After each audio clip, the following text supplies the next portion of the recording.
Oh, welcome back. Welcome back. Yeah. Welcome back, everyone, and thank you for tuning in. StevieMillPlays. I'm Stevie Mill, and we are really gonna have some fun tonight with this Return to Argela, Season 9, Episode 2 or Part 2. I'll say as and thank you guys, again for not just for tuning in, but if you're going over to YouTube to go back and check out our previous escapades, we definitely appreciate that. And yeah, thank everyone for watching. Welcome back. How are you doing tonight? Welcome back. Thank you for tuning in. We definitely appreciate it.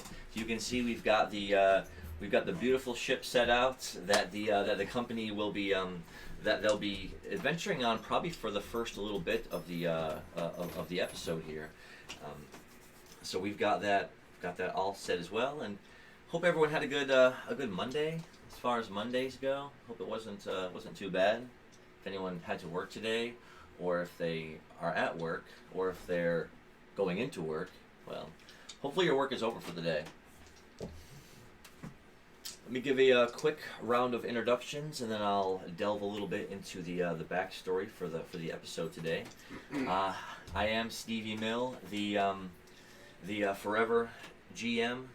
This is my TTRPG and the progressive D6 system. If you've been watching steadily along, then you've kind of got a hang and a handle on how everything works and flows. But if you're just tuning in, it is a little fast. It uses the D6s for a lot of the actions and the movements, but different skills do different things, and we'll see how it kind of goes when we start.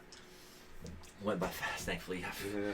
It really did. It was back to back for me today, so that's where I was at. Yeah, everybody was just coming into this. Flew right by today on a Monday. So, my introductions aside, actually, we normally just do a quick little thing about our names and our characters.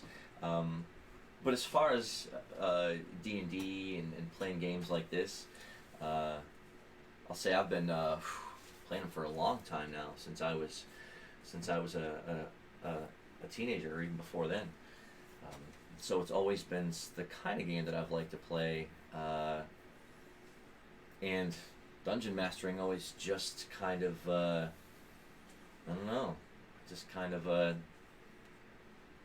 like to make games, so I guess it just seemed to make sense. So I've been playing them for a long time.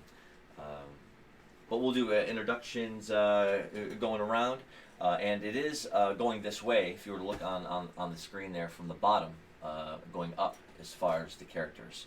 So Slippy, Sprinkles, Drum, and Irving.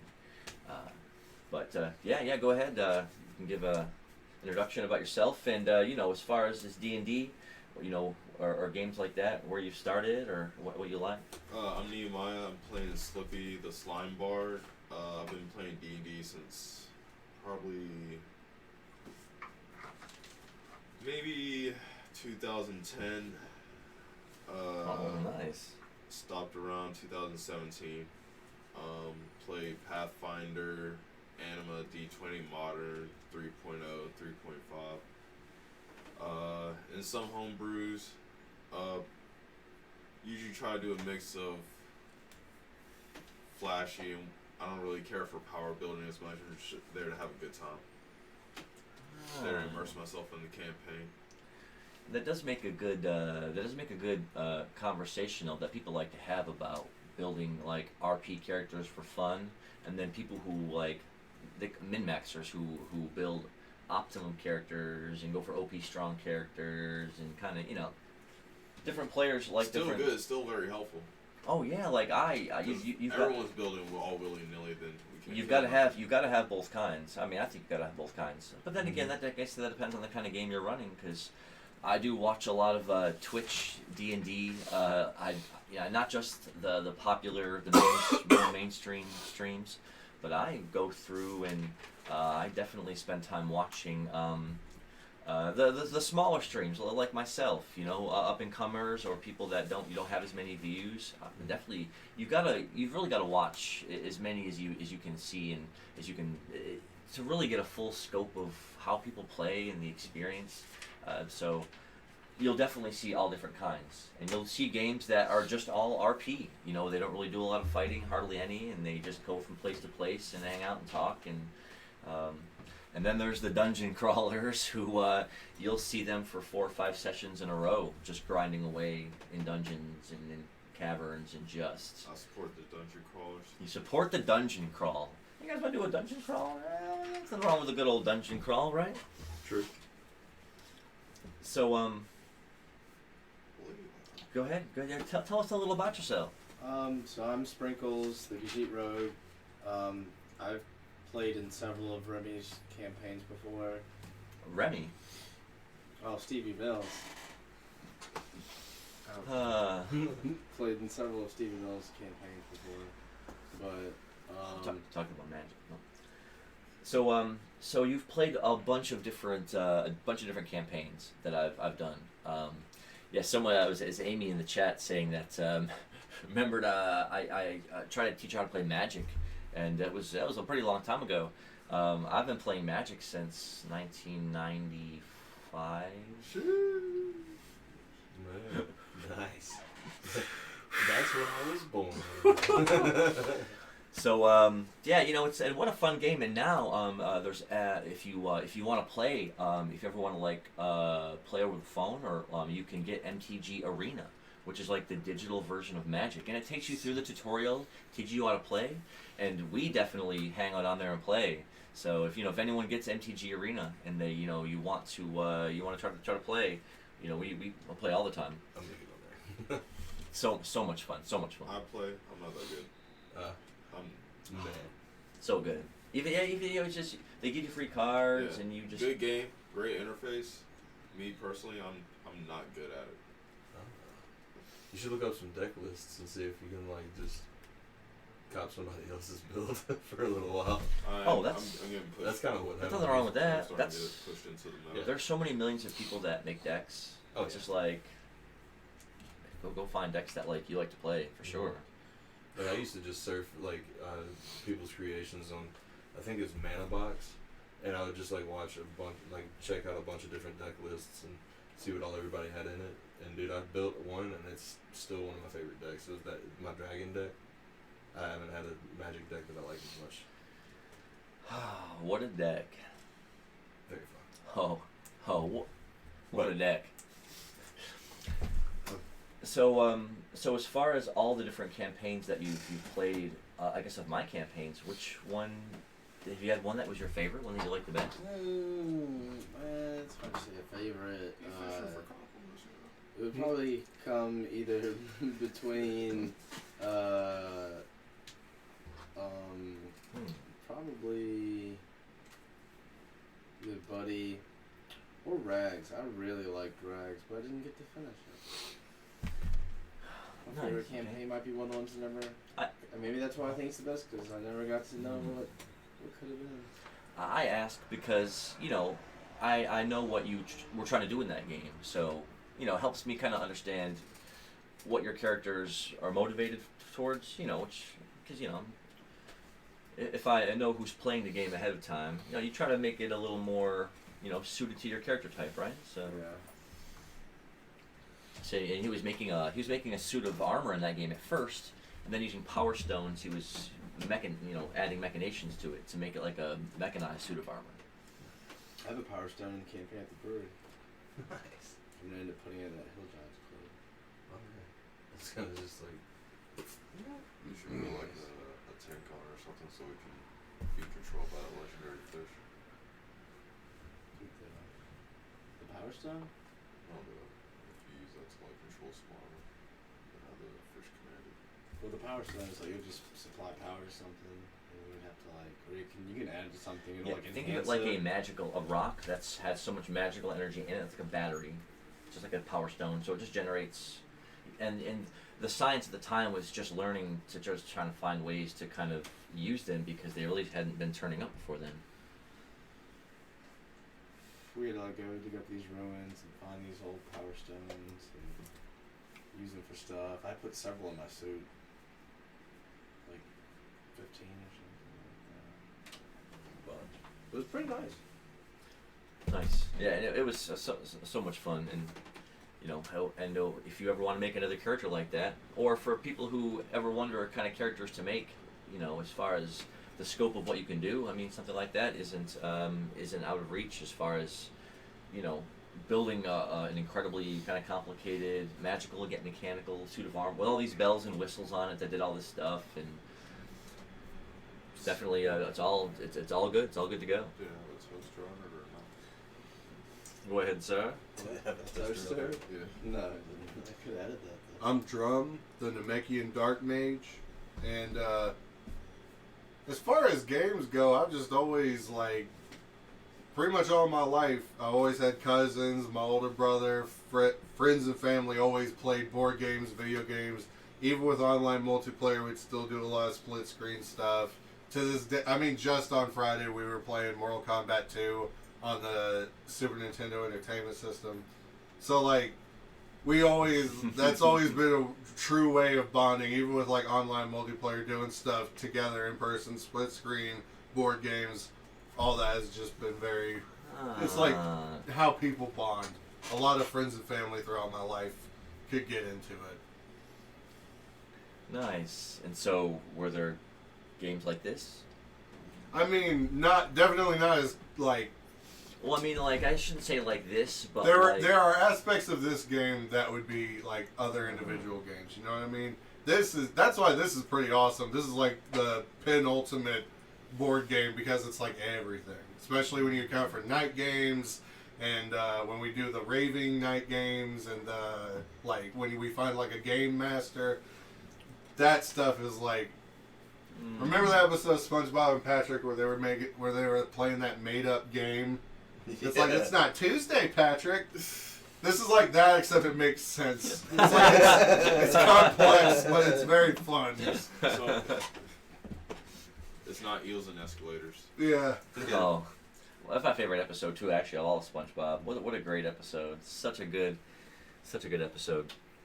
The and talking about Mortal Kombat, that was one of the games that I started out with. That and Street Fighter way back then. For sure. But as far as cooperative games, and me and my brother, we used to play on the Nintendo a game called Bubble Bobble. If you guys haven't ever heard of it, it is meant to be played with 2 players. You can't really even beat the game and get the true ending without 2 players. You can't. So, and it's 100 levels, and then 5 or 10, and then the 100 levels again, and then that other 5 or 10, and then the boss. Oh. So doing it with another player is just my God, and this was the late 80s, where kids just trying to find a way. And it took us a long time to even realize that you had to. All this, I could go on and on. So many for a game that old, it just blew me away. And we definitely played. Growing up, we would play a lot of games together too, like Monopoly, one of my favorite games of all time, and just board games and stuff like that. And trying to think about games that involved a lot of rolling dice. I guess stuff regular stuff like Yahtzee and stuff like that, but I'm trying to remember all those little games we played when we were kids, but it's just too many, or it's just too long ago.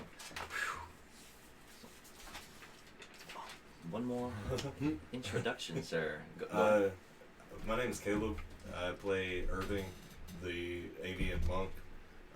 He's also blind, so he can't see. And really, I don't have a big role-playing background. This was the second campaign I've ever really played in. The first one being the brewery. But I mean, for real, I've been looking for years to try and find a group that wants to play, and found them. So nice. But now that I'm playing it, it's just it's exactly what I wanted. You just go around, do what you want to do, and have a great time with your friends. It's awesome. So. And the pandemic made a lot of it virtual, and Twitch is no exception to people who can play from their own houses with their little screens, and everyone is sort of all over the place, you know. But you know, and I think everyone would agree though that getting together with everyone and getting to play person to person, you know, face to face, is the best. I mean, there's no substitute for it. So you know, I definitely want to do a stream with some of my friends that are across the country. We're setting up all the details even now, but you know, this is you know, if you can, you should always get together with your friends, or go to your local game store. I can't talk enough about that too. Going to your LGS to buy stuff and to meet up with your friends and to play, because local game stores are fading away. I hate to say it. I could step on a soapbox and talk about that for a while. But you know, go to your local game store if you have one. Support them for sure. Buy their singles if they sell any. But definitely, I always support local and buy local if you can. And you know, Amy was talking about Tekken 2, playing that coming up.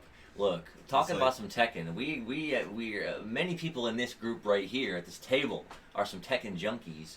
And at the local brewery, there was a amazing Tekken tournament just a couple weeks ago. I mean, so many good. It was such a good time. I won it. And this and Caleb Irving here came away with the title, the Tekken champion. We're waiting for the next tournament so we can maybe hope to change that. But We'll see.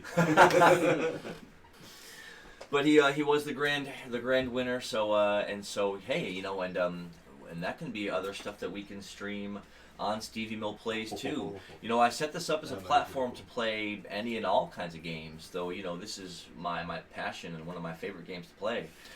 Early on in the stream's history, I did some PlayStation 1 streaming and some retro game streaming. I do a slick Super Mario 3 run. Like, I can play that game and do a every level run. I can do a speed beating run. I can do like a one of all items run, or like I don't know. There's all kinds of runs you can do with that. I can play that thing all day. So More real than Billy Mitchell. look, he just recently, like, we can Yeah, talk about yeah, that. yeah. Oh man, we can talk about Billy Mitchell. He's always taking the- some lawsuits that he started himself. And his most recent lawsuit, like, he ended up losing because, you know, if you don't know who that is, the King of Kong. the King of Kong, who had high breaking record scores in like the 80s for Donkey Kong and for like Pac-Man and for all these old arcade games. The big website at the time had his scores blazoned on them for years and years, until the science caught up and it was proven that he was not using the right board, that he was using a MAME emulator, that he was cheating, and then he defended it. And he had a team of people that were with him that were defending it for all these years in a lawsuit. And finally, like, And even those people admitted he's a fraud. more evidence came out and more evidence came out. And I saw a picture that someone had finally released of him shaking some guy's hand that day in front of the arcade machine. And everyone's like, oh, well then that blows it away because there's the machine right there. Okay.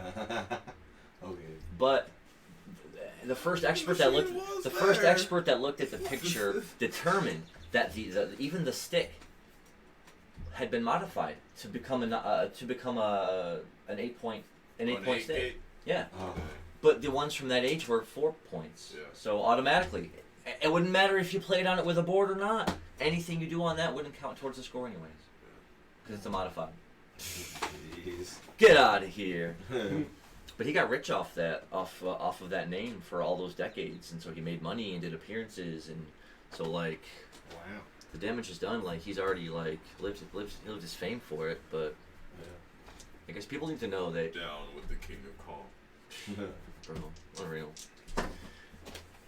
So now we did some introductions and definitely you know, got to talk about games, you know, because oftentimes I know you notice watching the stream, we do usually kind of jump right in and kind of get right to it, you know. Wanted to kind of take a moment and kind of talk about games and the channel and kind of stuff that's been going on, and kind of relax on a Monday after work, for just a moment.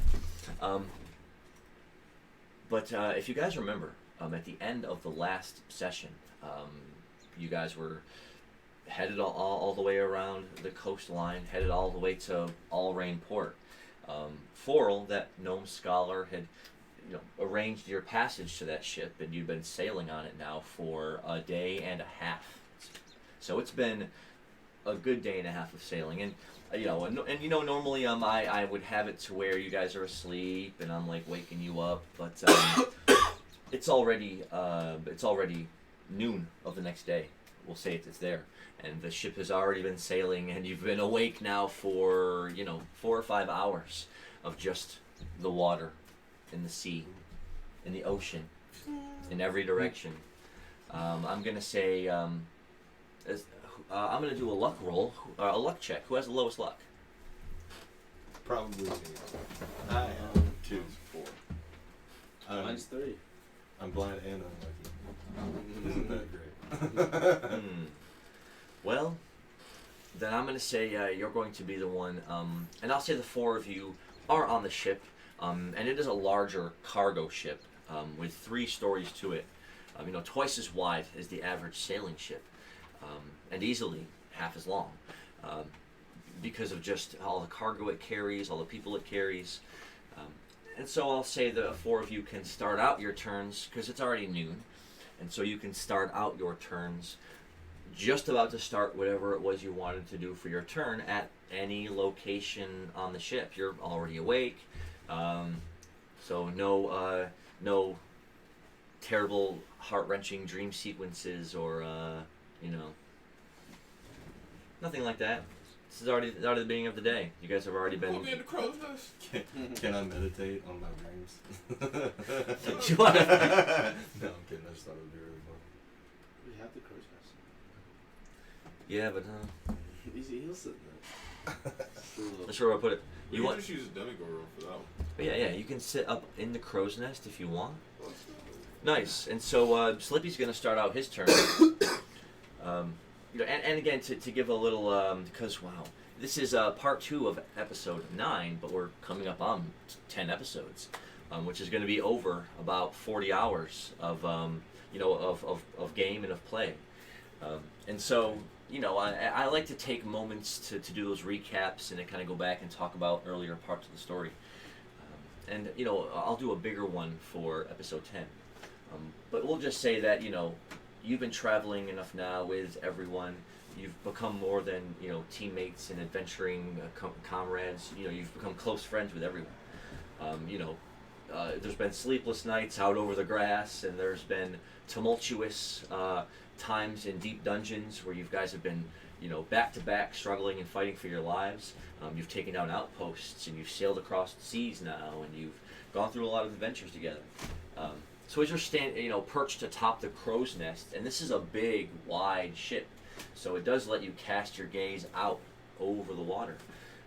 And it had been, foggy and misty the night before, and you were gonna swore it was gonna rain this morning, or at least all night last night.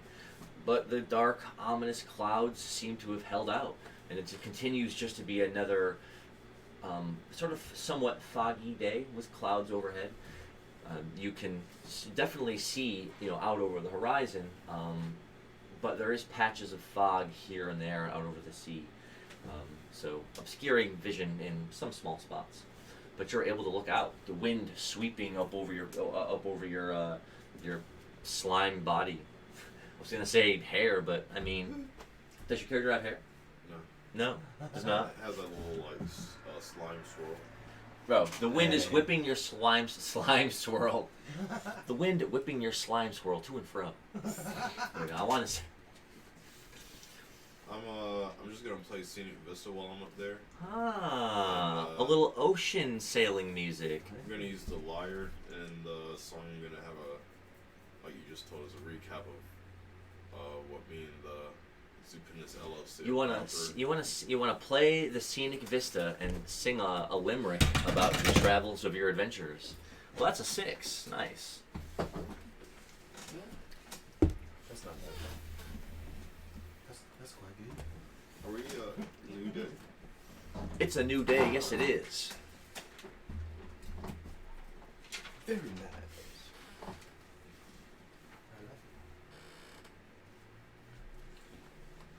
So the tune you start playing, are you using your lyre? I'm using the Emerald Whistle. Ah, nice. The Emerald Whistle. The tune I was thinking of, because look, I've been playing a lot of this game Florenzia lately, and the C tune when you're out over sea on that is like a nice, you know, it's something upbeat that you'd play while you're grinding for hours on a sea adventure. So it's like a.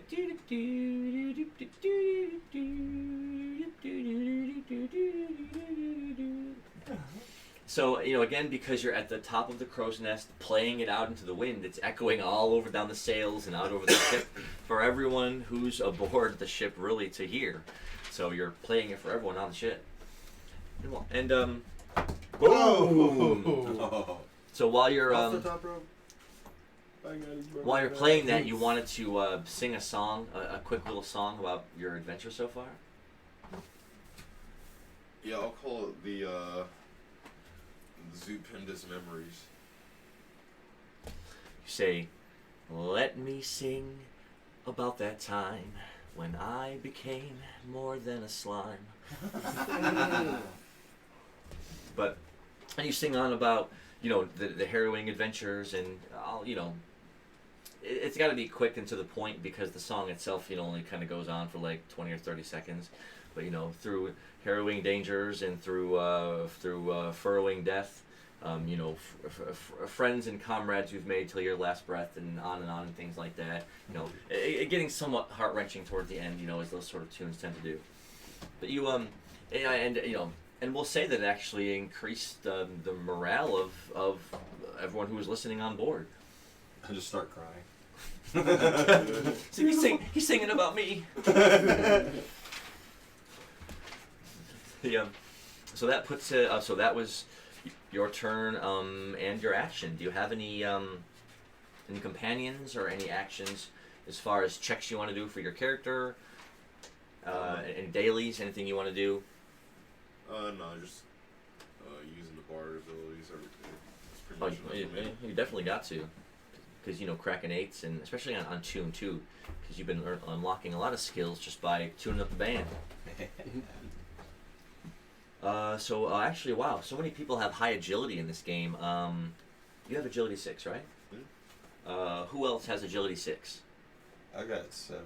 Oh, Irving has agility 7. Oh yeah, you leveled up. Yeah, dude. The fleet-winged avian is fast. It's blistering fast. Yeah, you ready to see some 6s? I'm definitely ready to see Well, not just one, not just 2, but a sorted trio of 6s all in a line. That's what I'm ready to see tonight. So, my turn? Then? Yes. I'm- So where do you want to put yourself as your turn starts? Right where I'm at, against the rail. I'm going to put both of my hands on the rail, and then I'm going to equip the fishing rod and go fish. Nice. He wants to take advantage of the crisp sea wind blowing off, ruffling your feathers. Definitely the tune that's playing overhead, whistling off the deck of the ship. You know, and you can even hear Slippy's faint voice echoing off the wind too as he's singing from up there. You're just like, huh, he's singing about me. Oh, how sweet. I know it's mostly about him, but that one part about me was really nice. Oh, I came up with like 1 or 2 things to even sing, but I'm gonna wait. I'm gonna save them. Nice. Give away all your tricks. You can't do that. Yes. So what fishing rod do you have? I have just a regular fishing rod. So Does that was anybody have a better that was a fishing D10 out here, right? rod? I think it was. Yeah. Okay. All right. Well, that is a D10 if you want to cast your rod out into the water. Hits an 8. Hey! Nice. Very good. So that means I will roll a D6 for the fish's distance from the ship. Ooh, I hit a distance roll of 6. Y'all see? So that word means. So I mean to get a bonus roll, which fails. But the distance is 6, and the fish's overall size and value is 8. So let's go ahead and roll. Oh, we're testing out a new microphone tonight. So why don't you let us know in the chat if we sound louder or quieter, better or worse. If we even sound. Richer or poorer, for better for worse, y'all. If we sound sick or healthy, you gotta let us know. So it's a distance of 6. Are you waiting for me to cast it in there? Yeah. Still waiting for me. Fish rolls a 4, and he hits a 6. Distance goes down to 5, and you get to roll it again. Well, let's do it. A second 6. So let me give some goodness. context before he rolls the third one. So he's rolled 2 6s in a row. In fishing, if you roll 3 6s in a row, you automatically catch the fish, and you pick up a fishing skill because 3 6s equivocates to a skill. You can hear us all better. You can hear us all better. So let me thank Okana, Brandon, for another member of the other brewery campaign, and what a great friend for Shout out O'Connor. shouting out to Okana right now. Brando. I rewarded him valiantly for hooking us up with a higher quality microphone that he won in a contest. Super sick. What a guy. And I'm trying to think of the rap artist that he won it in his contest. Was it I remember. he did some rap artist contest, and they ended up sending him like an audio kit and a big beautiful microphone. So we can't thank him enough for hooking us up. Yeah. Super sick. What a legend. We salute you.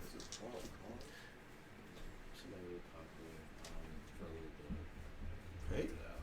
So now if he rolls a third 6, he automatically catches the fish, and he picks up a fishing skill. So go ahead and roll it again. Hits the 6! Hits the third 6. You saw it here. What an amazing sequence. He caught the 8-sized fish automatically. You pick up a fishing skill, and it was a third 6, so it was a little dicky. Oh, hell yeah. Hey. Won the mic. Hi, I'm Dave. So let's go, right? So I will give your character 1 rave point, and you get a fishing skill. That means that I get a rave And- skill too. Irving is at 7 rave points now, so that unlocks his first rave ability. Welcome back. Getting hooked up off the bat. It's been a great episode. What a great way to start! What a great way to start the day. Especially after last stream where we kept getting 2 6s and then nothing. Yeah, exactly. 665. Sweet vindication. Sweet Exactly. vindication. This is Nice. a long time coming. But I'm glad it's here. It's here for y'all. Man. The fourth time. What? We'll see if we can get 4 6s. I tried. It was a 4. Iconic. First fish he caught for the day. Was that your first roll against it too? That was my first roll of the day. I don't think His first roll against the fish. Yeah. Yeah. Wow. Welcome back. Well, then I'll give you a special fishing skill then. Wow. Special. You hear that? Yeah. Special.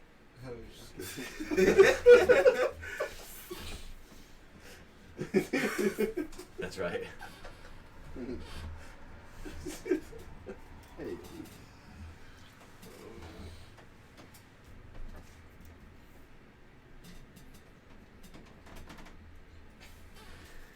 What a skill. So the skill itself is called Wake Up and Fish, right? So the first fish of the day that you catch, the first roll that you roll against it, you can automatically set to a 6. What? That's sick. First fish of the day, and it's just the first roll you roll against it. If you roll a 1, then the first roll I roll, I could just make it a 6, and then I could just catch it. Like on the Oh, distance, if the I mean. distance is 1, yeah. Dude. Right, first fish of the day, first roll you roll against it, you can change that roll automatically to a 6. That's sick. And you pick up your first monk raving skill. Skills.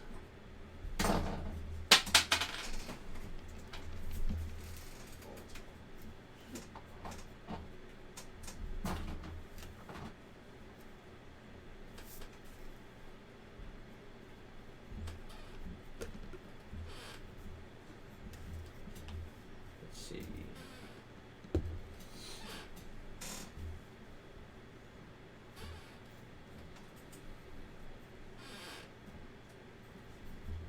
balance, like repeat. Try to not move as much. So the move you get is called a Raving Roundhouse. So it costs 3 AP to use, and you can roll 1d8. And if it lands successfully, you can choose to link it into another one, but it costs another 3 AP to use it. And because it's a whirling, like it's almost like your feet are both leaving the ground to do the whirling kick, because you've got wings, if you use one into another one, you might continue to use it to gain altitude. I mean, your wings are out, so it's... Because it is a... The Tatsumaki. I think is what it's called, right? Yeah. The Tatsu. The hurricane kick. I didn't even think about that when I made it. Let me give myself a rate point. Yeah, please. You deserve Good day. And so you pick up the fishing skill, you pick up the rape skill. Or are you thinking of Chumley's spinning bird kick? It would be more like Either it would be more like Ken's version of it, where he kind of jumps at the guy and does a kick, and because his wings are out, and if he does another one, he can kind of flourish his body around to do another one. So it's less like Rue's as it would go straight, but Ken's would kind of goes up and out as he's hitting them. more for combos. Yeah, that's why I love. Ken has the better Tatsumaki, though Rue has the better Shoryuken, though. Yeah. I mean, it's kind of mixed. I mean, in certain I'll give up the situations- flame effect because I think it does more power, and I think it actually hits more. The one that doesn't like move left or right has more power only if you're mashing. But Reeves is like he'll just uppercut and it'll still hit you right here. That's why I like his better. Right, and and the fish you caught. It's kind of like, why am I looking through your skill? It's somewhere. Fishing. And you caught an 8, and you also instantly caught the size 8 fish, which was a real good size fish too. On top of that, Uh-oh. yeah, what a First fish of the day. Yeah. We got a song too.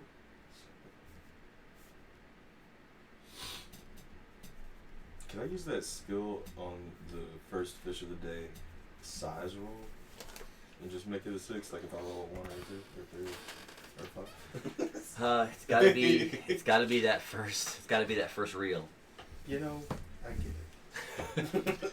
Wow, what a round of fishing! Like he just cracked his fishing pole out and just triggered all of that greatness, A rave point and a rave skill and a fishing skill and a fish, all for hitting some 6s. Well, you know what we say to that. Welcome back and roll it again. Yeah, let's Yeah, roll roll it it again. again. All right, so now it goes to the next agility 6, who hasn't taken a turn yet. It's me. Where would your character like to start out? I'll start from the kitchen. All right.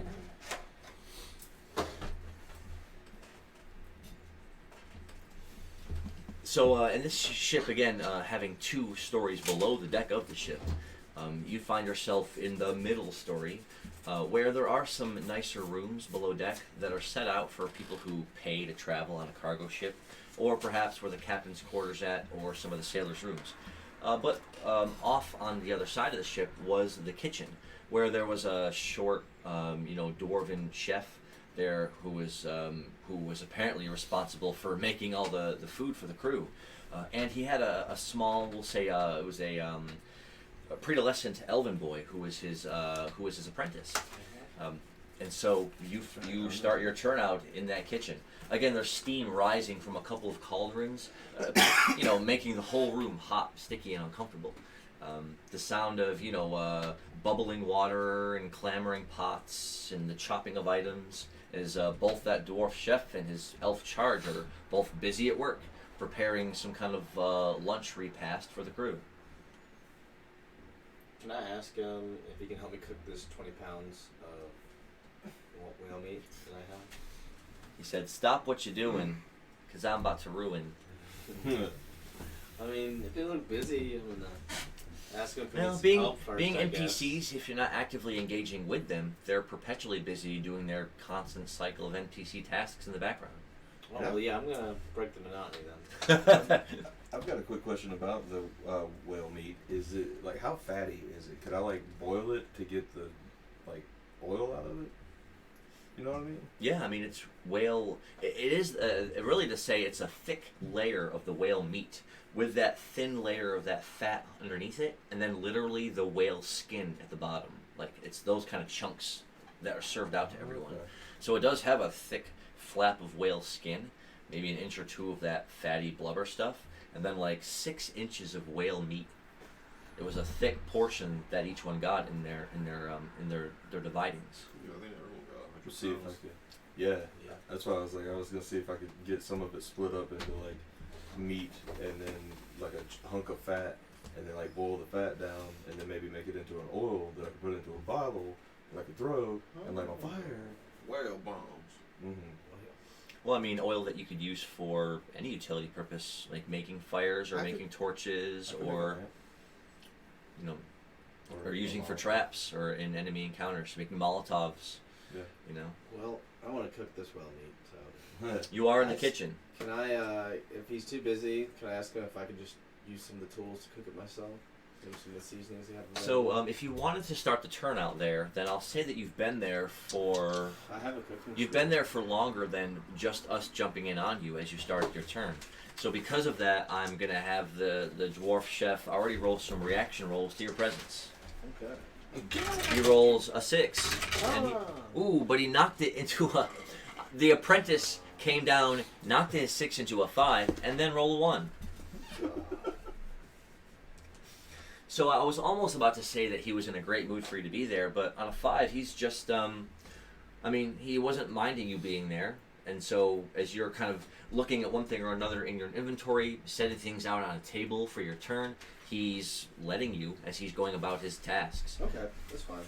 I want to use simmer. And we'll say the elf apprentice, because he rolled a 1, the elf's cooking apprentice, because of what happened the day before, has been avoiding him and not wanting to talk to him at all. You should wear the hat. No, I'm not going to. It's alright. I want to roll a d6 to use my simmer move, and I just guess I want to use maybe is it a pan there somewhere I can use to simmer this meat in? Sure. On a stovetop somewhere, I guess. You got tenderizer? Oh, yeah, let me use my meat tenderer. Can I tenderize this meat? Wish there was a fast word to say that. I mean, you can tenderize There's that whale meat faster as way much to as say you it. want to. Alright, I'm gonna tenderize the maroon whale meat. Do you have an item or a tool that you're going to use for that? A meat tenderizer with the mallet. Huh. Yeah, one of the pick part off the cliff. Hey, if you have the item, and you can definitely I go will ahead. use that in front of him. But you won't wear the hat. No, I'm not gonna wear that. I don't want the chef to recognize that. All right, we'll roll a 1d6, and because you have this most specific item for this task, I'll give you a +1. Okay, so this isn't for the simmer yet. No, this is just for tenderizing the meat. That is a 1 plus a 1. That is a 2. Ooh. And so on a 2, there must be some technique in the wrist that you're lacking because you weren't able to do it very well. Can I try again? What's the fucking rush? Didn't break anything, right? Can I try it again? Learning curve. Jesus. Puts the hammer through the table. Like, So if you want to have that use up more of your turn, you can. I mean, so it's like some of the meat kinda tenderized. On a 2, yes. Okay, yeah, I'll start cooking. I'll use simmer, throw some of it in a pan. If they have any seasonings, I'd like to throw some seasonings in. A little bit So seasoned do meat. you have anything in your inventory that you'd like to use before you explore that option? got no I mean, I class. have like berries. Just beating his meat everywhere. I have. For everybody. I'm gonna feed it to everyone. In the kitchen. Of all places. I don't have telling anything. No, the that's why captain. I asked. We need to I get a have spray bottle crimson for berries. that cat. I have a mortar and pestle. So it's like I can. Okay, so what items do you want to try to combine items yourself to do it? Because if you try to use their stuff, they're almost certainly going to have something to Can say I about that. ask the chef, since I gave him that meat yesterday, if I can have like a little bit of seasoning just to season this meat? Nothing fancy. Go ahead. Maybe if he wants to. Maybe if he wants to. Ask show him me. if you can. I'll use my charisma 5 real You quick. did let you freely use that. A 6. hey. Talk my way out of all my problems. What the shit? A second Dude. 6. Is it already Just time? pickpocket the seasonings. Oh. Still got 2 seconds. Man. Almost the 3 6s in a row again. But on 2 6s, you do suavely walk up to the captain while he's chopping some kind Is that of. the captain? Oh, well, I shouldn't say the captain of the kitchen, because it's the Chef. chef. Hey. It's, as you walk up to the chef, and it's again it's a shorter dwarven fellow with his hair tied back and his beard braided back with some netting over it, and he's chopping away at some kind of crude looking vegetable, and he's got a pile of them. You walk up to him. Well, he does get a reaction roll. You beat him on his roll. He only got a 5. So you say, I'm just gonna use some of that spice over there, if that's okay. And he kind of shoots you a sideways glance. He goes, well, I suppose it's okay. Nice. So he has a rack of spices. So you do see that there's 2 or 3 different kinds of bigger canisters that look like they have markings, like one might have a spice in it and one might have a spice in it. So it's like a little shelf? Yes. Can I like take it over to where I'm working at? No, it's stationary on the wall. Okay. I mean, part of like me asking for the spice was maybe asking him if he knew any recommendations or like what spices I should use. Or it's like 3 or 4 here I can just throw on there. Well, I mean, you can take a moment to examine each one. I don't want to do that. Take too long. I mean, are there obvious ones like pepper? Yes, there's one that is obviously a darker, more coarse-looking seasoning. I'll take that. I'll take just the thing, and then I'll take it back when I'm done. And then Okay. I'll take. I guess just tell me what the other ones are. Is there one like garlic? There's one that has a white, flaky material, and there's another one that's green and herbal-looking. I'll just take those 2, and then I'll go season the meat with it. Okay, well, roll a d6. With a 1, I don't know if you're going to have the proper blend of herbs and spices, but Up the kernel. with a 1, you do just grab a bit of a handful of each one and throwing it on top of the semi-tenderized meat. You then try your best to... How do I use my simmer skill? yes, go ahead and subtract the MP and use the simmer to drop it in the cauldron. A 3. So you're going to have to let it sit there for more than a couple of turns for it to cook thoroughly. Okay. Nice, and that will exhaust your turn. I mean, can I try to like maybe steal some cooking equipment? Is there a pan lying around? I would love to have like a frying pan while we're out, you know, in the wilderness. It would be really nice to cast iron skills. Would be good.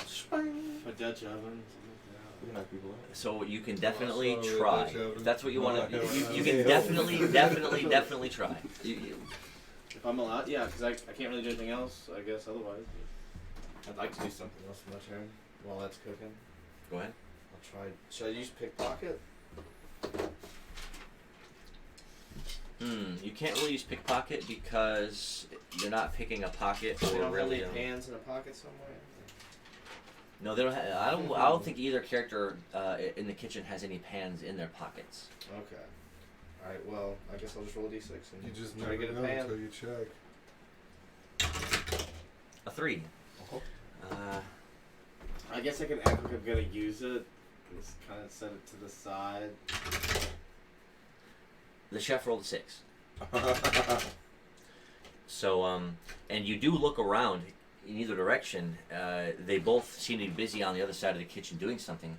But in that moment where you were going to put the pan on the table and you go to put it inside of your inventory, suddenly the chef is standing right next to you. He's going, "I've accounted for every dish, plate, and cup on this ship." He's like, "I know you wouldn't be thinking of doing something you might regret later." No, I'm just getting ready to use it. It scared me. He's like, just making sure." Okay. You'll have to try some and tell me what you think when I'm done. Sniffing the air as he walks past the cauldron where you're simmering the whale meat, he takes a whiff going past it and says, "You try it first and let me know what you think." Okay. It's not done yet. Well, I tried. It's not ripe yet. It's not ready yet. Alright, so that will go to Drum. Where do you want to start your turn? I am wishing to do some fishing. And I want to start right up top, rod in hand, about to cast it out to sea. Let's go. The spirit of fishing has clearly It's a powerful thing. infused a couple of us tonight. Off the top The guys, the weather is getting nice, so if you guys Look. do get the chance to get out there and get some fishing done this season, I would definitely recommend it. Oh yeah. I just took all the rods out of my car yesterday. I'm gonna have to put them back now. So what is it, D10? Yes, D10 to cast your fishing rod out into the sea.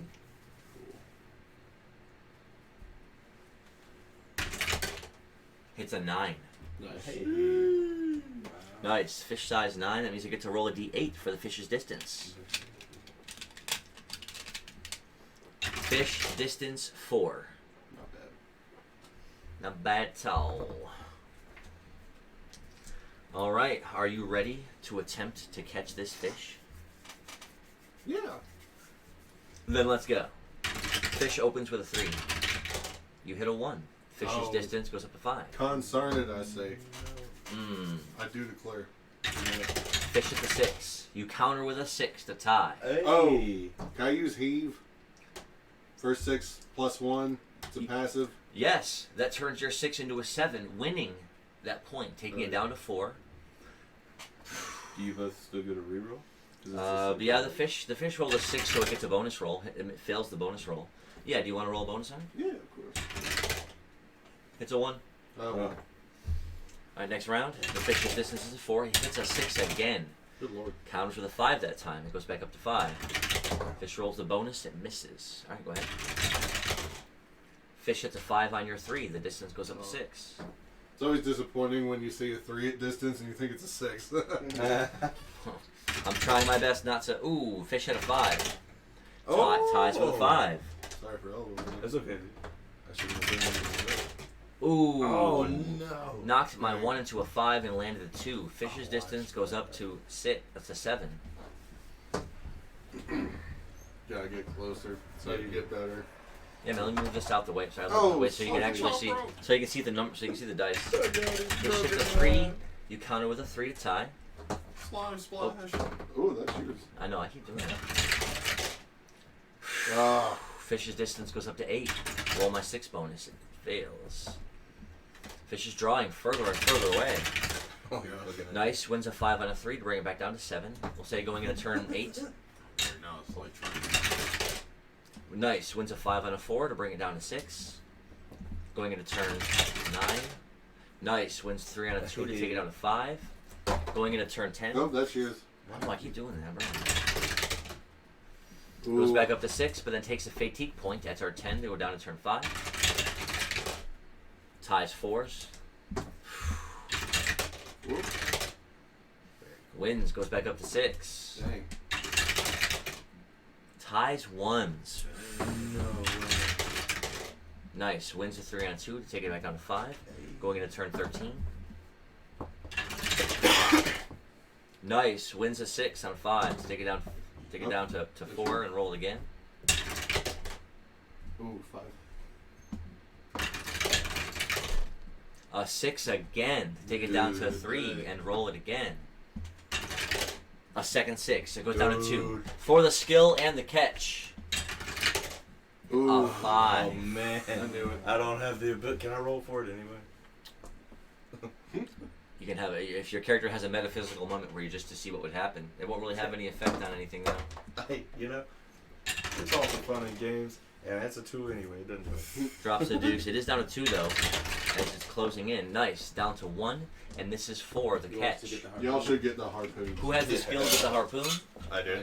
All right, who will cast it? A 2 misses with the harpoon, and a 1 misses with the harpoon. Oh, he gets 2 casts. A 1 misses with the harpoon. That is double bad. Ooh. The fish goes back up to 2, but then takes a fatigue point to go back down to 1. This is for the catch. 5. And a 5 to tie. Jeez. A 3 and a 5 wins. Nice. What a catch. Nice. And on a 9, I'll say you caught a, wow. I'll say you caught a reef shark.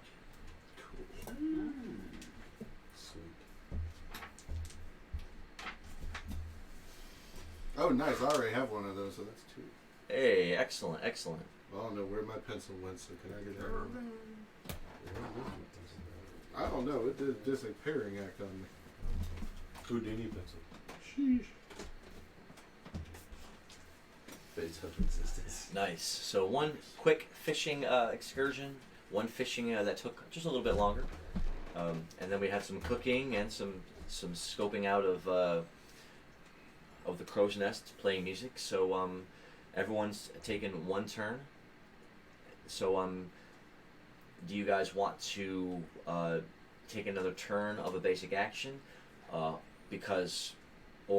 I can speed time up ahead just a little bit, because you are just an hour or 2 out from really arriving at your checkpoint or your next destination. I do love a harpoon. I hate that it was just a bunch of ones. I do too. I'll equip my grappling hook and then bound off the crow's nest. Ah. You're just And gonna then, slide down. And then as I get to the point where I'm about to get past the side of the ship, I'm gonna throw my grappling hook out. It's going to require Side of the a ship. high dice roll because of the timing. Gonna roll a d6. So your goal is to go in the water. Mm-hmm. Okay. But also like use the grappling hook to have a thing that I can easily pull myself back up on. Oh, 1. Man. So that is going to miss as you drop sploosh right into the water. But you're comfortable fine being in the water. You just missed with the hook. It hit hit the side of the ship, not over the top. As you go falling right past it, and you sploosh right into the water. As your head breaks over the water, and the ship is just starting to kind of drift past. You're just like, oh, dang! It was you thought you had the timing set up right, but you just undershot it as you were falling kind of quick. You can roll a d6 to, or use a predate move. I'm gonna use predate dart to try to stay to where I saw Irving cast his fishing rod out, and then I'm gonna pull my fishing rod out and then hook myself and throw the rest of my rod back at him, and then dive into the water. So are you gonna throw your rod out to entangle up with his rod? Is that what you're? I think he's No, trying I'm just to. handing him my rod. Yeah, and I think that he's trying. Wait, so you want me to reel you in and then like we swap? Okay, I can do that. No. Nice. Yeah. So actually, both you both roll d6s at the same time, so you can hit a match.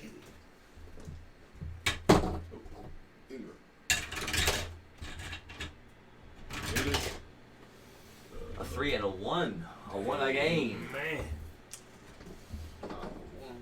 So you are able to cast your line out to where you just see it hitting the water, and you just kind of swim out to its location, and you're able to grab onto it. So as he gets to reeling you up, and you hit the side of the ship a couple times as he's kind of pulling you up, and the ship is tall, so it takes a second for him to kind of reel. That and because of your weight and all your gear on you and everything, he's like struggling to pull you up that last couple of feet. We'll be like, Drum, I got a big one. Yeah, you can go ahead and put his, or unless you want to use that one, Uh, because you're on the deck of the ship. oh yeah. Yeah, I'll use this one. Okay.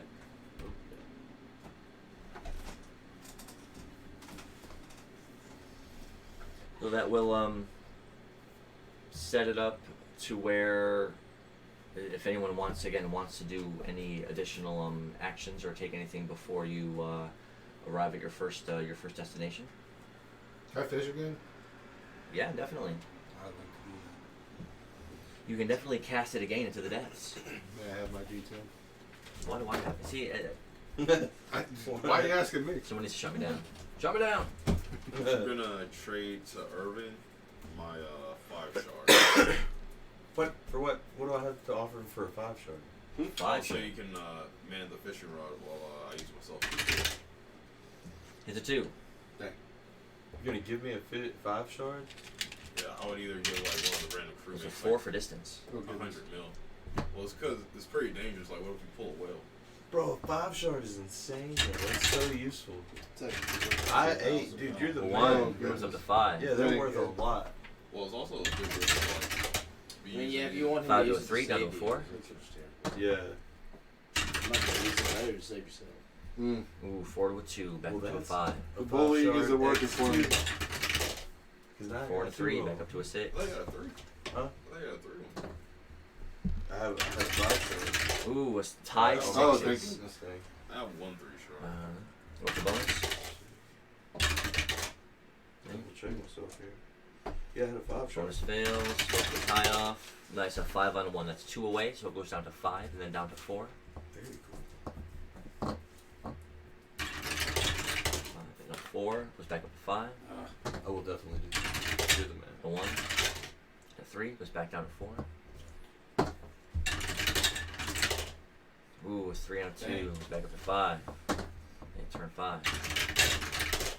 Nice, a 5 on a 1. That goes down to 4 and then down again to 3. 6 on a 4 takes it down to 2 and to roll it again. Oh.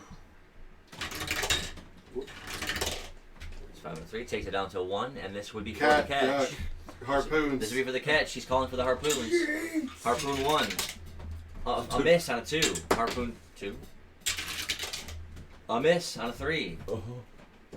No, is it a 4? So No, it's 3.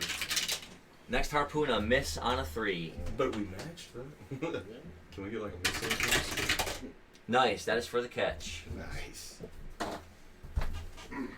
So on a 2, you catch a say you catch a murky minnow. I'll take it. Fishing the game. All right, bro. You ready? Did Oh I wait, get yeah. that? I'm sorry, my bad. Yeah. I'm excited. Another action in the kitchen. Oh, you went. Oh yes, yes. So you can advance enough time to where you can say, 15, 20 minutes has passed while you were watching it boil and bubble in the seasoned water. Okay. So as you're ready to take it, it's going to be. It's definitely going to be ready. You can call it. You can call it boiled seasoned whale. I mean, it's boiled seasoned whale meat. Yeah, I thought I simmered it though. Yeah, and by simmering it in a slow boil is what Oh, allowed it to cook all the way through. Alright, so I have 20 pounds of that. Yes. 20 pounds of, what'd you say, boiled seasoned? Boiled seasoned whale meat.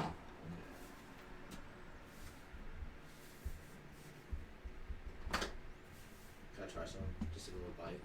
Let's see. Sure. Yeah, it seems to be just a little salty. It's Okay. 20 pounds of boiled season. Can maybe fix it later. True. Awesome. I Can had I to switch from horse. still try to steal like a Can I try to steal a pan? A simmering pan? Like a frying pan? Skillet?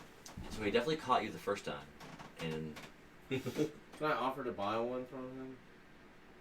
I mean, he the way he mentioned, the way he accounted for everything on the ship, being that it's a ship and that it's out for sea, if something gets lost or misplaced, there's nothing to replace it. So that's why the chef keeps such a close track of everything in the kitchen. He doesn't have like an extra pot or pan that he doesn't use that often. He doesn't need anymore. I'm gonna try stealing that. Dude, you could always just try to like He's going for it. pickpocket him because he's got pockets. Yeah, but like, what's on him? I'd rather just. What's stopping you from just killing him and taking his stuff anyway? I don't know. I don't know what level he is. I mean, he was like not there, and then he was there, so he's probably pretty high. Yeah, you You can be remember? a teleporter. I When just that want a happened? frying pan. Like, You remember? you should be able to get this. I'm gonna try to steal. So like, what am I keeping the meat in that I cooked it in? Your inventory. I didn't get to keep it in the pot that I cooked it in. No. Can I attempt to take the pot that I cooked it in? It's a giant set pot. I mean, it's big. It's like one of these huge cauldrons because you had to. 20 pounds of meat was a lot for you to drop into water. Alright. Is there a smaller pan lying anywhere around? Anyway, can I act like I'm gonna cook some of this salted raw meat? But I'm not really gonna do that. Yeah. I'm gonna try to take it. Roll a d6.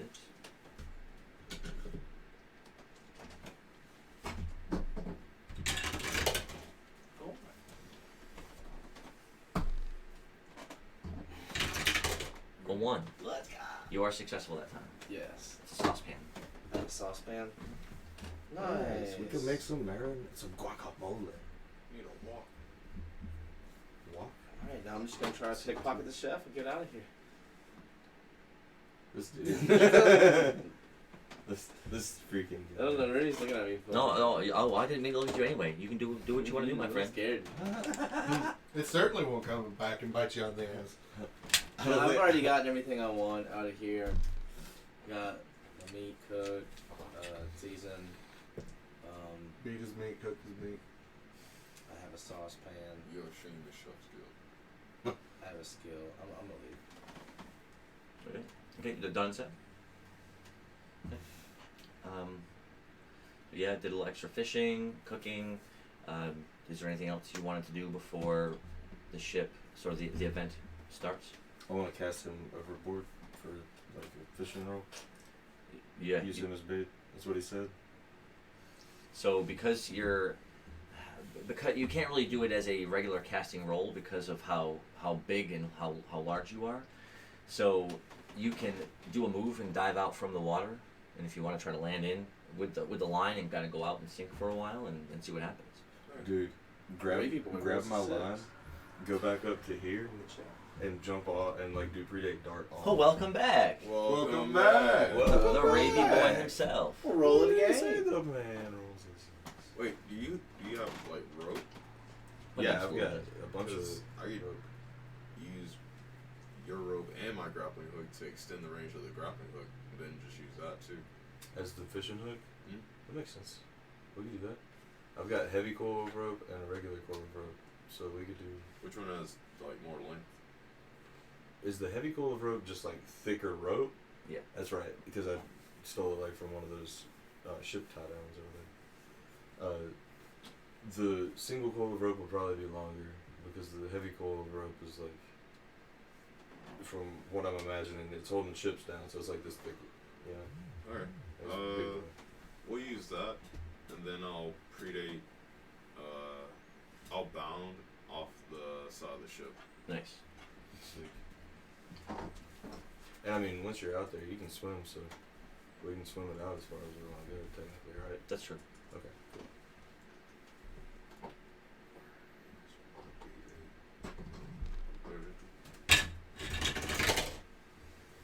A 4.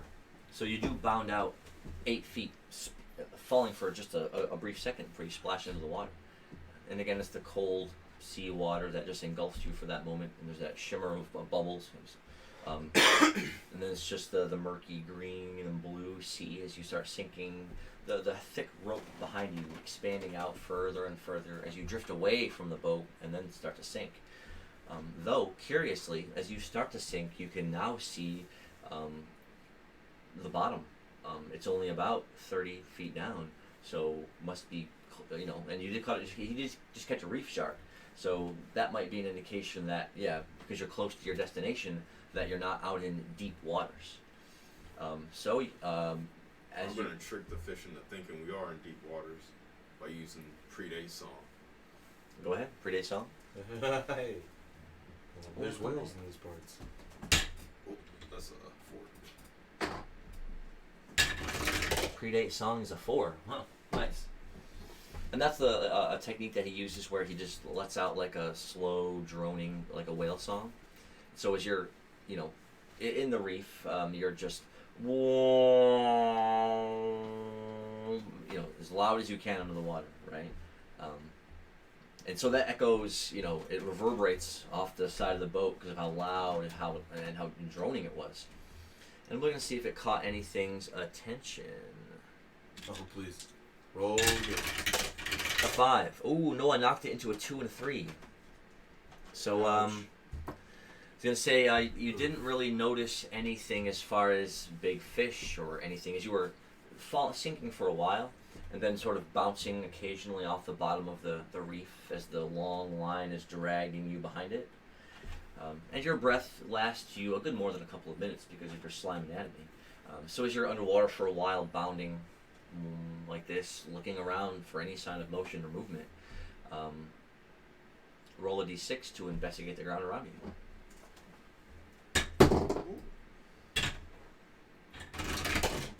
A 3.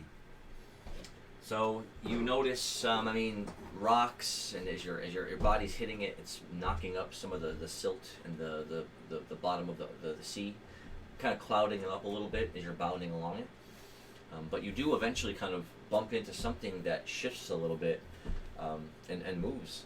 It looks like at first, as you're about to bound over it, like it's something long, like it's made of wood, like it's a panel or something, but it's buried a little bit under the bottom of the sea. Try to attach the hook to it. Nice, roll d6. Dredge up some stuff. A 4. Yeah, because of how slow you're kind of bounding along, you're able to easily unfurl your grappling hook to kind of get it caught up in it, to where as you're continuing to bound along, being pulled by the ship, you pull the whole thing back. And it was a big, half-rotted door that as you pull it, kind of comes up like this, silt and cloud from the bottom of the sea rising up around it as you pull it. And as you do, you could swear that on some of the rotted section pieces of the door itself, you catch a glimmer of something shiny on it, on the door of it. And then there's that moment where it's flipping towards you now because you hooked it and you're pulling it. So now it's falling towards you and you're being pulled slowly away from it. Will you roll d6 to try to reach out? Yeah, I'll use my dark mood to go out to it. Ah, nice.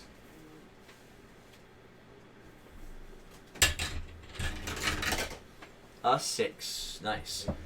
That's enough for your whole body to surge forward, causing bubbles of motion around you.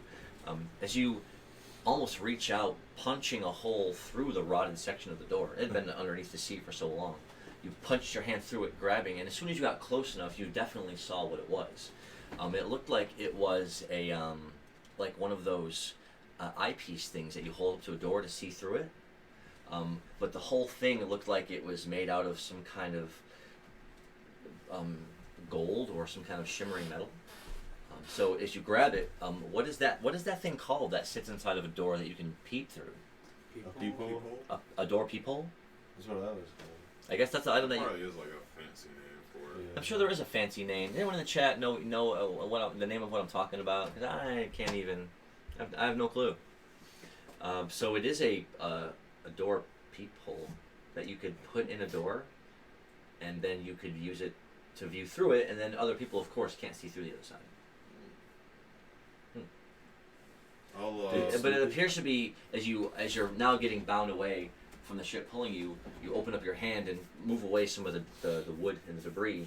Yeah, I mean, it's a circle about this big, and it looks like it's got grooves on the inside, so where you can set it inside of the door, and it's meant to be for viewing apparently, but it's made out of some kind of nice. It could be gold. It's a shiny metal.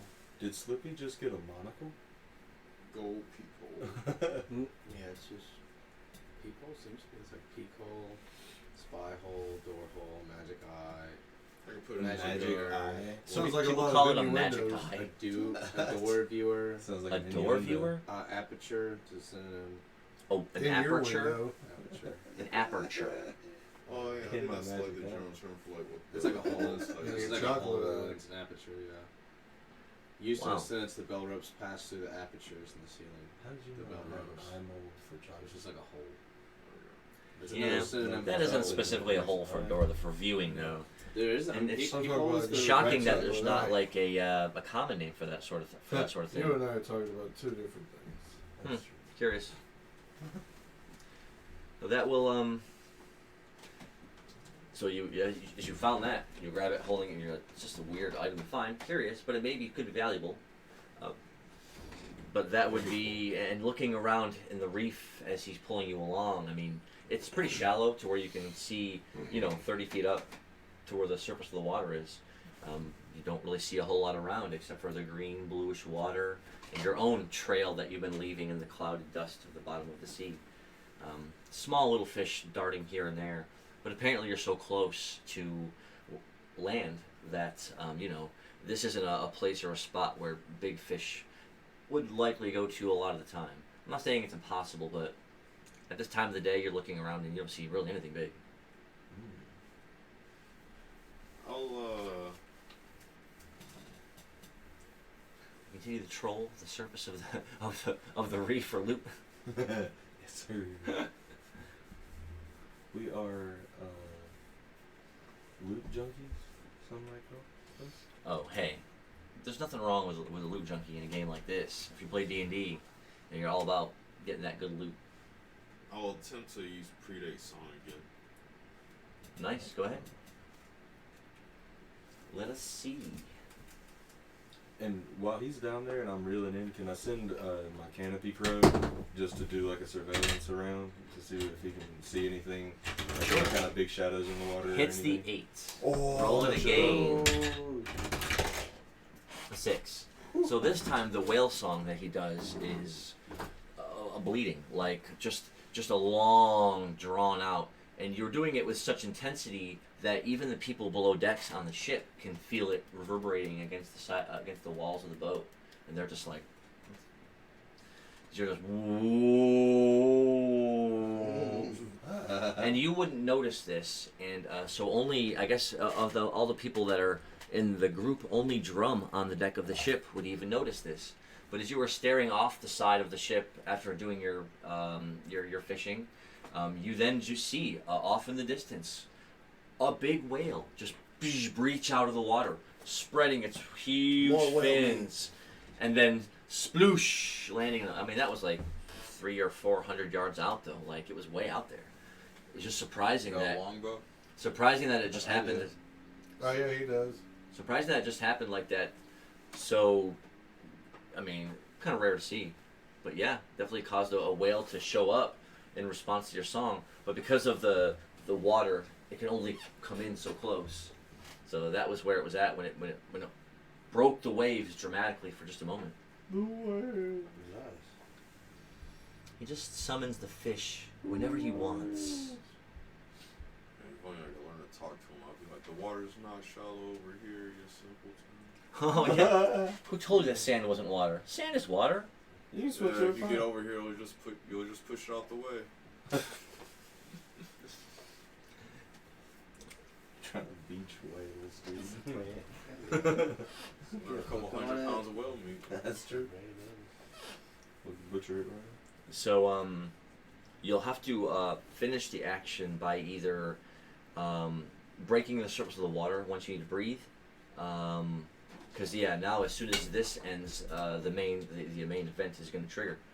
So you'll have to either breach the surface of the water so you can breathe, so that the ship, I guess, then would drag you along the rest of the way if you want to just get pulled along by the ship the rest of the way, or you can return back to the ship. Because you're like that was a long coil of rope, so you're a good 70, 80 feet out behind it. Yeah, I'll use the grappling hook to as like jet ski and get back to the surface. I'll just play a tune while I'm jet skiing behind the boat. Nice, yeah. You can Jet hold hooking. the rope like this and balance yourself on the water as you're kind of getting pulled behind it. Yeah, you want to play Hook skiing. That's what we'll call it. a little bit of that hook skiing. He's like gonna flatten out the bottom part of his body, so he's just like. You never know Literally what you may skiing. see. You never know what you may see out there on the water like that. Do we roll a d6? Yeah. A 3. So you're able to easily hang on to the heavy coiled pitch of rope, and you try to flatten your body out as best you can as you lean back a little bit, and you start playing if you want to play, roll a d8 to play something.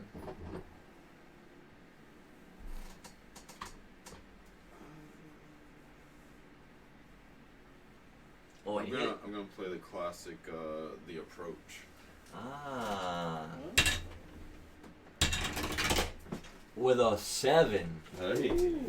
And so, for everyone who's on the ship now, for those who'd be on the back of the deck, they might hear something echoing off of the waves and off of the wind behind them. Some da-na-na-na, da-na-na-na-na-na, da-na-na-na, da-na-na-na, da-na-na-na. It's the approach music. As you know, as the approach music opens, and he begins playing the rest of the melody, as far as its tune, or it's the rest of it with the song. Because you played that enough to where now it's like it sounds like a minute and a half of a ditty before you got to repeat and start it over. It's pretty long, While I'm out there, I'm also just gonna hold the gold peephole in the sun, see if it shines anything. So if you were to hold it up to the sun, like oh, it's cloudy and overcast. There's no sun visible at this point. Oh, nice. It's almost gonna be like. I can see. Dude, maybe it's like just a fire starter, or effectively a fire starter. On a sunny day. Could be a Could hand wait. slayer. Ah. See, they're already thinking of some practical uses for what I thought at first would have been just a regular item that you could sell, but it seemed to maybe have some uses already. You could hard boil an egg. I can use it as a peephole for a legendary door. Hey. True. Like I said, the options. We can't pick the lock. We can at least see what's inside. The options would be limitless. So now that everyone is set for their turns, we're going to say that Drum is the one who's standing at the foremost of the ship. So you're able to look out in front and see, finally off in the distance, land up ahead, and what looks like, you start to see boats now. One heading towards you, and off in the distance now you can see another boat winding along what looks like a bit of coastline, as you're now edging around and drawing in closer to Allrain town, or Allrain port town. None of you really know much about this town. I don't think any of you have been there. Other than that, because of its location, in sort of a central more location, Hamlin Castle does send a lot of troops and supplies here. A lot of imports and exports from Hamlin and from this continent get brought here too. So you can already see up ahead the littering of ships as you're approaching, many ships. And at the docks itself, there would be, a long sectioning of docks that would extend for hundreds and hundreds and hundreds of yards, that would have all sorts of different ships lined up on it of all different sizes. Holy shit. Dude, do we go on a ship shopping spree? What an alliteration. Look at my Ship shopping altruistic heroes deciding instantly upon how many ships they're going to steal. At least one apiece. As soon as they see land, they're just like, oh, I'm going to steal so many of those boats. Looks like an opportunity to me. Yeah. I'm not against it. So it looks like a bigger port town than you're used to seeing or were even expecting. And so as you draw ever closer, you can see, again, larger ships headed out away from you with cargo and people on them. The occasional shorter, quicker ship heading one way or the other, with smaller sails and a smaller crew. Those look like they might be, for other purposes, not for carrying cargo, but for carrying out missions and transporting people and things like that. And you do see quite a bit of different kinds of ships as you pull closer and closer to Allrain Port. And we'll say you finally, get to that moment where the captain, again at the head of the ship, starts barking out commands. The sailors that are on the deck instantly start snapping into place, drawing up sails and readying to anchor and trimming the mast and stowing everything down, securing everything, closing all the portholes and everything else that you do when the ship is about to get ready to dock or to port. And then eventually you can feel the ship starting to slow down as it begins to drift a little bit, and now you're so close that where you can see just a networking of people on the docks, just dozens and dozens of people all going this way and that. Some taking things off of ships in big heavy boxes, other people sitting in front of ships with wagons and oxen ready to load things on them.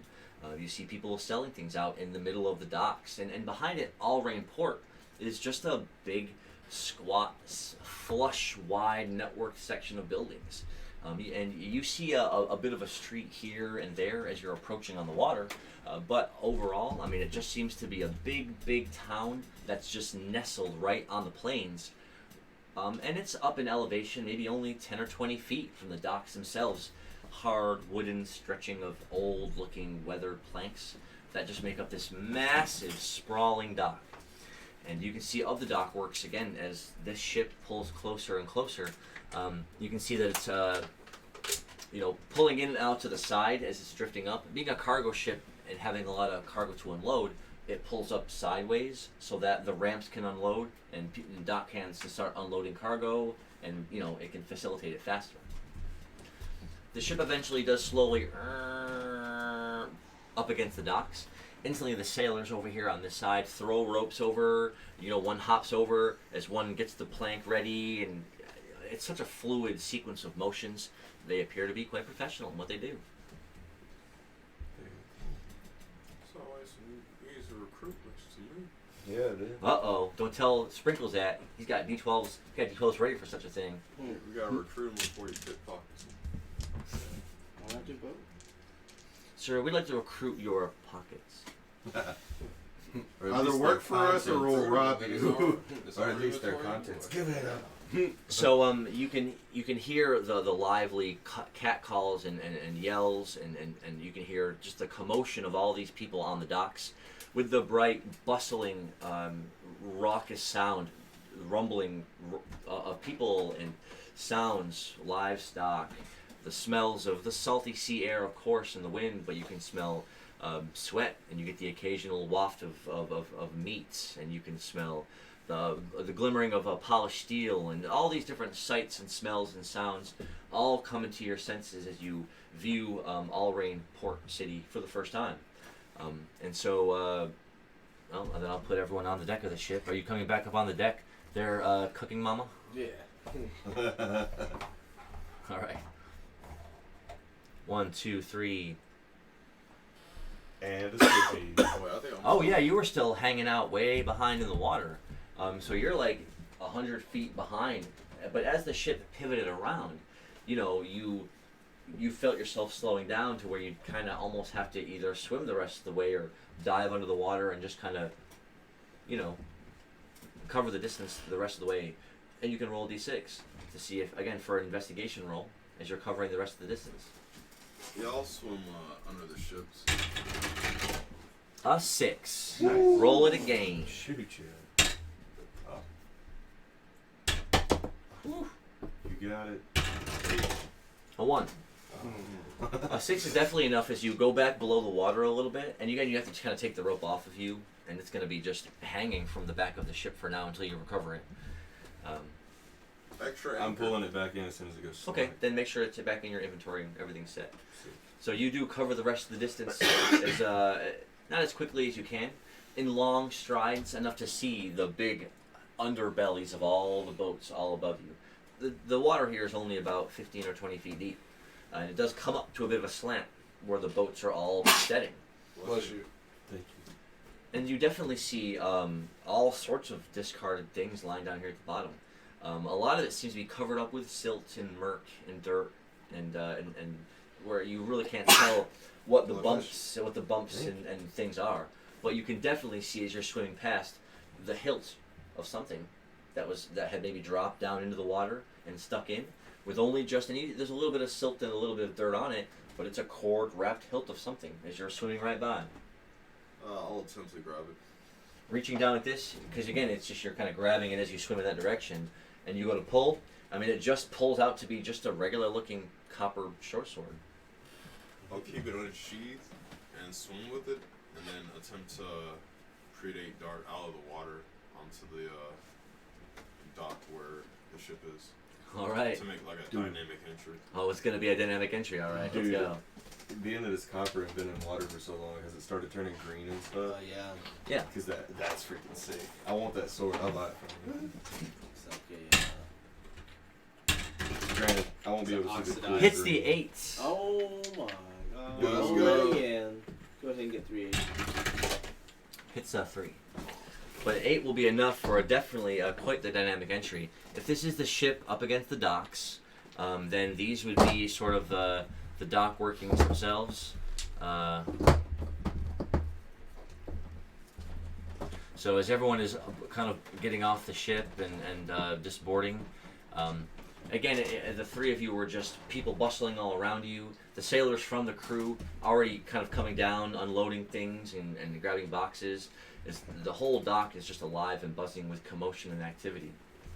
Just then, splashing out from somewhere, you see the glimmer of something in the air next to you. You then hear a couple people yell, "Oh, what?" As people go pushing back out of the way. And it's with a flourish and a spin, landing on the docks in front of you with a spray of seawater is Slippy, brandishing like a green sword. He spins around and is like, "Dynamic entry!" And all of a sudden, one of the guards that's just standing up here against the side of the docks just looks and goes, "A slime? Do I kill it?" I say, you can try. How far is the guard from me? You landed. Where's your guy? Over there. You dynamic entry like splashing out this way, landing right here, and this guard was over here behind them. If he actually messes you up, I'm sorry. Can I roll to applaud Slippy for the entrance? Billy? Yeah, you definitely can. Roll 1d4. I want to hold up a 9. A 3. It's like, yeah, look at that guy there. He always knows how to make such an entrance. Then I'll sheathe the slimy sea sword. Yeah, it was just a guard over here that just exclaimed as he saw you. He was like, "A slime?" Because, he has those preconceived notions about slimes, it seems. And so it was just his reaction to seeing you. So he's like, what? I tell him I come in peace as I show him the now sheathed sword, and I go to hand it over to Irvin. So yeah, as you sheath the sword, you hold it out, and the avian fell, right next to you here. Just as you walk over, and he takes it from your grasp, and you're like, "Hey, it's all right. I come in peace." So you look at him and you say, "Sheath your sword before you fall on it when you're stricken." Mm.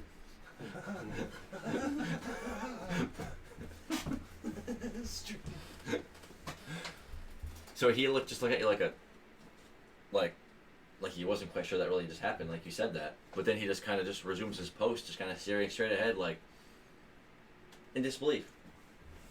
With my blindfold on, I want to be like pointed directly at him and just be like waving at him. It's like, You now have a copper sword. yeah, it is pretty heavily oxidized. So the whole thing has been been oxidized to a dark pale green. That is freaking cool. So excited.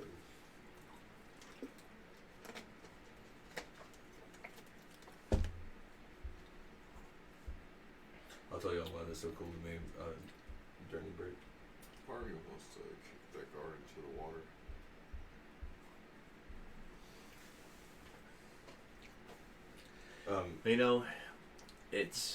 It's not a forward-thinking culture if they just don't see like a slime and they're just like, "Oh, it's a slime." There's still gonna be some people that are gonna be like, "A slime?" It's gonna be like, "Breh." Like I'm like level 12, breh. It's like I probably killed more people now than you've met. I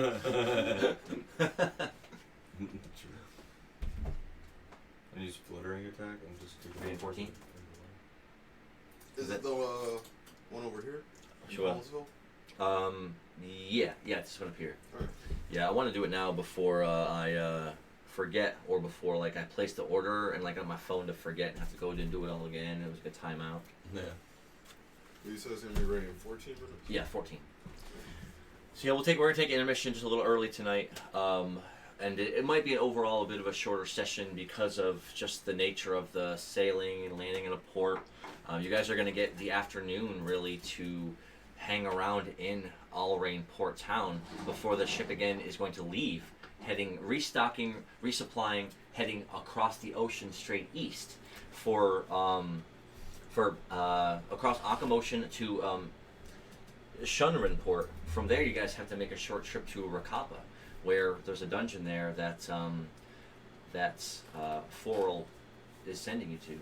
So you'll have a little bit of time here in the port town to do some shopping, check some stuff out. You'll have, I guess say if you started out midday, the ship sailed for about an hour, so it's about 1 to 2 o'clock ish. If this culture used that sort of terminology to describe their time, which they don't. How long has it been since we've communicated with our caravan?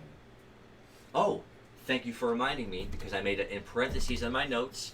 You had already arranged for that caravan to be here. So amongst anything else you want to do, you had asked Sting and Kling from the caravan to turn it around, or not turn it around, but to head in the direction they were going and to go all the way to the end of the line, which would be Allrain Port City.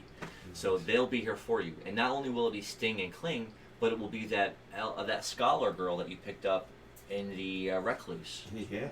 Riston. Riston. It'll also be Riston. So the three of them will be there. The three of them will be there in the caravan waiting for you. Oh, and caravan rolls.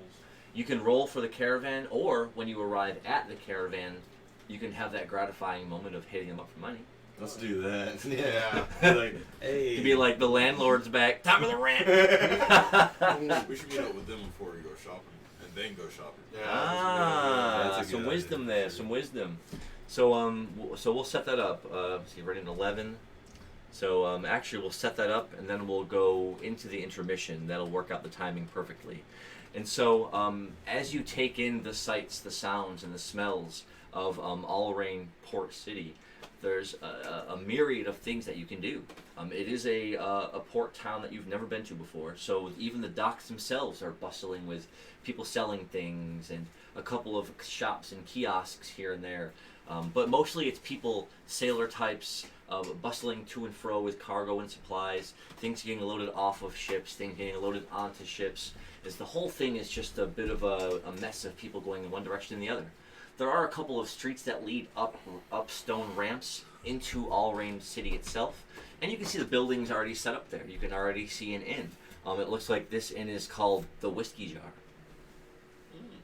That's already paid for too. No, you guys wouldn't be here long enough to stay the night. Oh, okay. You'd only be here about 4 to 6 hours, but while the ship restocks and resupplies, and I guess while the captain changes his pants. I don't know. Does nothing. What does nothing? The captain is captaining very hard right now. Should I cut to the captain? Sure. The captain is actually in a tavern right now. He had an agreement to meet somebody here at a certain time. Yeah, the bar. Can we go? Should we go eavesdrop? Dang. So See if okay, they're well, there's a trying to little do more anything. happening right now than even I intended. You guys could go see what the captain is Yeah, we up should to, I spot guess. him. I don't want to go to the magic shop. Magic me too, shop. yeah. You can go to the caravan. There's a lot of different places and directions you can go. Spot on the captain. Can We can all split up. Can I blind Let's sense split for up, the gang. caravan? Yeah. We'll cover more. Yeah, we gotta meet with the find more caravan food. first. Alright, then. Zoinks. Yeah, we should split up after we meet with the caravan. Yeah. So group to the caravan and then Okay, split yeah, from that's there. smart. Yeah. Okay. So Established authority. Gonna seem united. Okay. so this is going to give you an opportunity to walk really straight through the center of Allrain Port Town. The caravan is going to be on the other side because that's where the road leads up to. So that's where they're going to be banked and waiting. Meaning that the caravan really can't enter towns and cities. But it is a caravan, so I mean, That's a lot. you can. So now you can take an opportunity to walk, and again, it's one big wide street. And you can even see that it kind of bends and twists a little bit as it goes through the center of Allrain Town. And there's the occasional side road that comes off in this direction or that direction. The buildings here are worn and weathered, often tan, brown, or gray set stone bricks. Some of them with thatching, some of them with tiles, other of them barely wooden slanted roofs with barely anything covering them, depending on the size and how rich the people are, I suppose.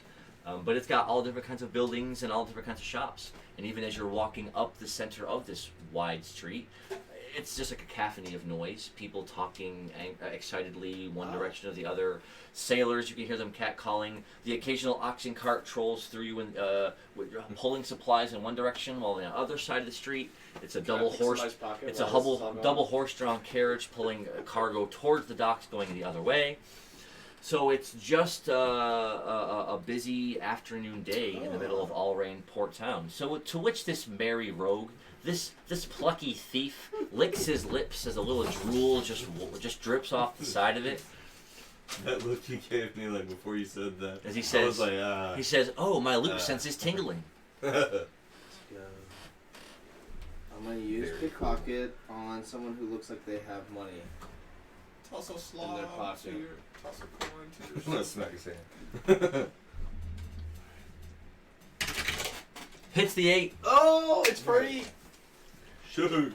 You You don't gonna have to re-roll spend it? the AP on it. You're right. When he ever There you hits go. an 8 on his pickpocket move, the move doesn't Reroll. cost MP, and now he can hit a 5. That's it. In a second.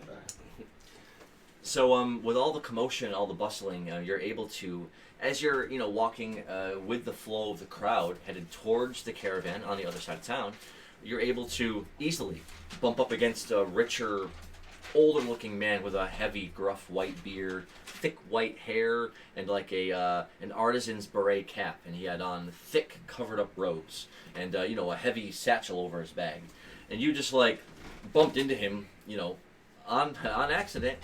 And as he grumbled at you, looking at you for a second before you two break paths and continue in your directions, you came across with something from his satchel. It looks to be paints. Paint? Paints.